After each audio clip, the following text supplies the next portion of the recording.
From VTV Channel 6 Studios in downtown Vernal, this is Local Point with your host, Chris Piner. Hey there, everybody, and welcome to Local Point, brought to you by Strata Networks. I'm David Gale, in for Chris Piner today.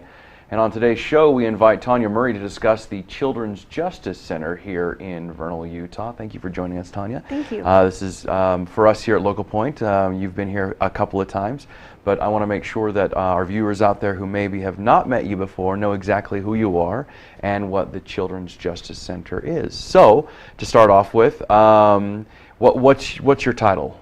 I'm the director. The director of the Children's Justice Center, but it's not just a Vernal unit, it's meant for a wider region, right? Yes, I'm the director in Vernal, but we have one covering almost every county in the state, different centers everywhere you go. Okay.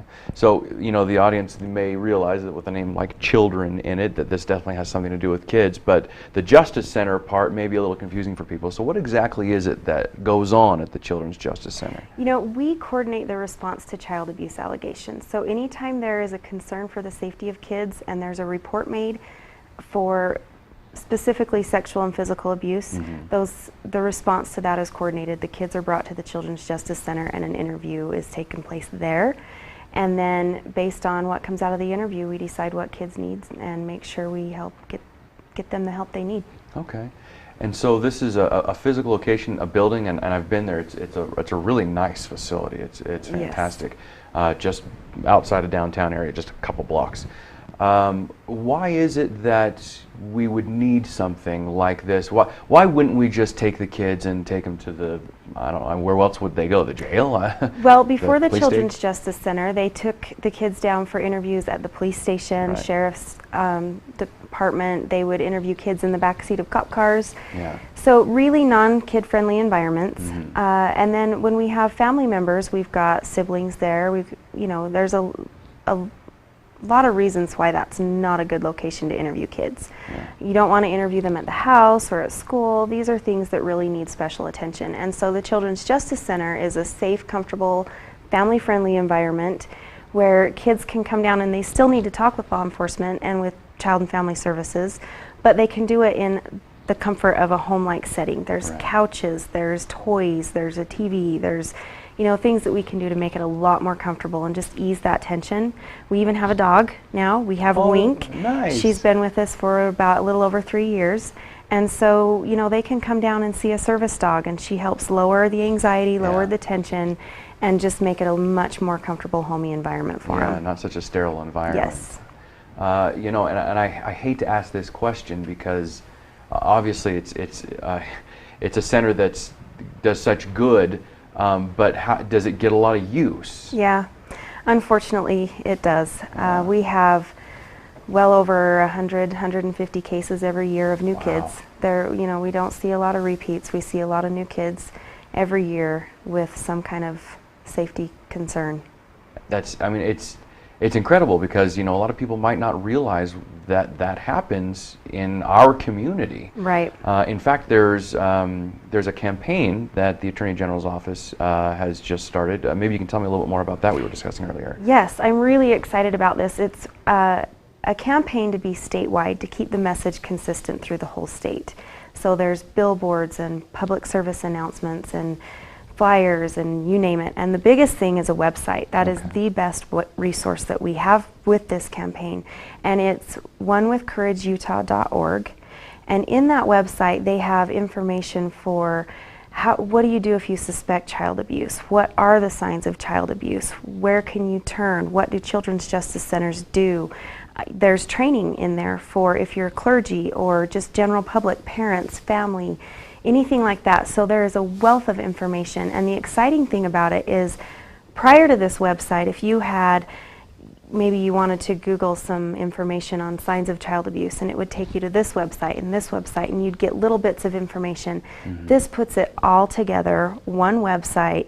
You can read as much information. There's resources you can download, things you can print, that really goes through step by step what to look for, what to do, where to go, who to call, what happens if you call. So it takes a lot of I think a lot of times the fear of reporting child abuse is the unknown of what's going to happen. Yeah. And this really tries to reduce that fear. So you know exactly what's going to happen, and you can get all of that information in one place. So I'm assuming that it talks a little bit about the Children's Justice Centers as well, and their role. It does. And it also, there's a map, so you can put in your location, you can find the Children's Justice Center nearest you or nearest the family, and it's got contact information. It's just quick and easy at your fingertips on who to call and how to get there, and it's awesome. And I want to talk a little bit more maybe in the next segment about what if you find yourself in that situation, or maybe even before that, what do you look for? But I'm a little curious maybe as to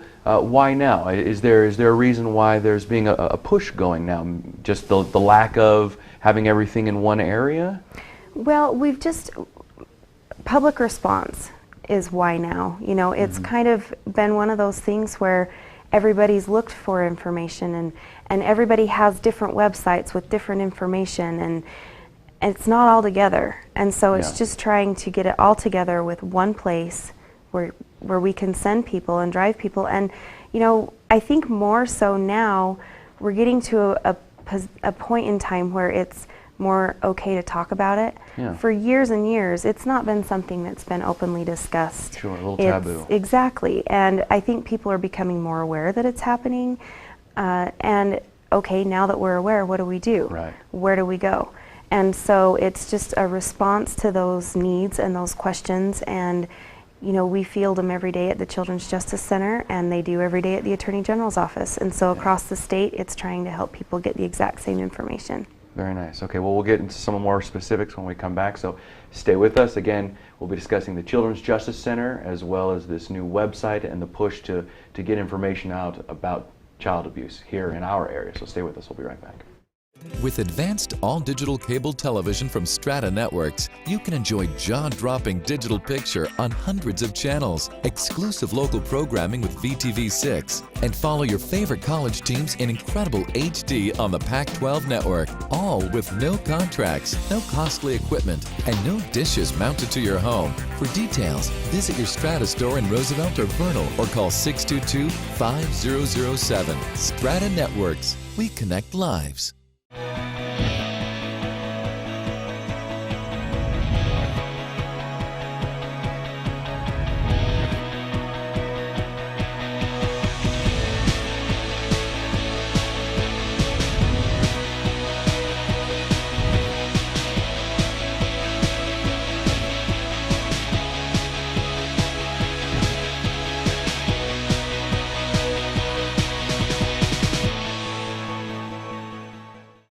Welcome back to Local Point. Once again, Tonya Murray is here with me in the VTV6 studio to discuss the Children's Justice Center, specifically the one here in Vernal, Utah, but on a wider stage, the campaign that has just recently rolled out from the Attorney General's office. Can you tell us again the name of the website that is the kind of the crux of this campaign? It's onewithcourageutah.org. onewithcourageutah.org.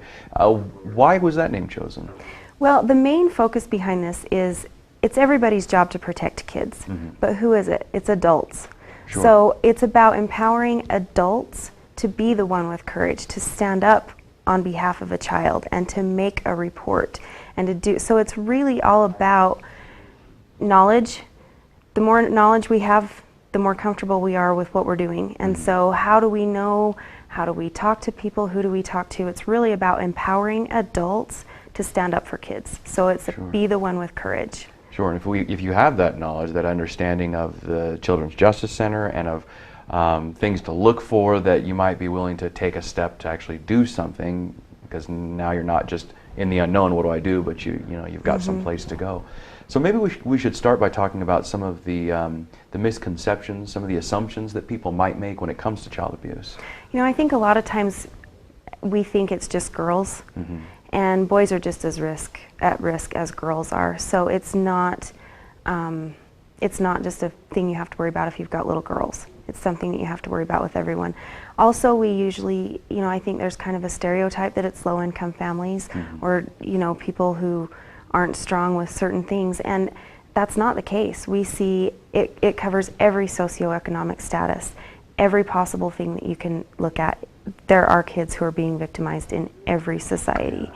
And so, you know, that's just something to be aware of. A lot of people think, well, it won't happen to me because of this. That's not the case. Every child's at risk. We also a lot of times think that we have a picture of big scary guys in our mind as being our perpetrators, when in reality, women are just, you know, we have women who offend as well. But it's not just that. It's a lot of these people look like everyday people. They're not people that would scare you. They don't look like someone who would make you feel uncomfortable. So it's learning information like that that really helps educate people and helps empower you. Yeah. Now, let's say as an adult, as one who's trying to have courage to see these things, you know, I'd hate to be in a situation where I thought maybe I sensed something or noticed something and was like, well, no, that, you know, that it can't be that. What are the things that an adult should be looking for? Well, my first thing is go with your gut. Just based on what you said, if you think there's something wrong, err on the side of child safety. But, you know, a lot of times as a parent, we think that our kids are going to come and tell us. Okay. So we think, you know, as long as my kids haven't said anything, it's okay. Right. When in reality, kids don't tell their parents, they'll tell a friend. And then the friend can tell a parent. But as far as if something's happened to that child, they typically don't go directly to their parent. And a lot of times that causes grief with parents because they have good relationships with their kids, and that's not what it's about. There's a lot of dynamics that go into why kids don't tell a parent. So mainly it's, you know, you're watching for, in your own children, changes in behaviors. We know our kids, we know what's normal, we know. So if you see a drastic change in behavior and you start watching for things like that, ask them. If they don't tell you, that doesn't mean something didn't happen, but start talking with them, have open communication, open dialogue, and see, you know, teach them who to tell, because maybe they're not comfortable telling you. So help them identify other trusted adults who they could talk to. And then don't be offended if they don't. Just go with it. If they tell somebody else, you need to do what you need to do and report it. How can you get kids to trust other adults? Or I suppose, I don't even know what adults to trust. Well, what's the best way to instill in them, hey, these are the people you can trust? Ask them. Okay. Just ask your kids, who are some other adults that you can trust? Who are people that you can talk to? Typically, it's parents, grandparents, maybe a friend's parent, a close uncle, a teacher, a clergy leader. So it's whoever you have in your life that kids are interacting with, positive interactions with adults. And you want to come up with 5 or so, because you never know which one they're going to pick and which one they're going to tell. Okay. And let's say that you have that gut feeling and you think there's something wrong, but you can't get your child or the child that you're dealing with to divulge anything. But what do you do? If you really think that something's going on and that your child hasn't said anything, take them down, have them assessed by a counselor. Sometimes they need a third party.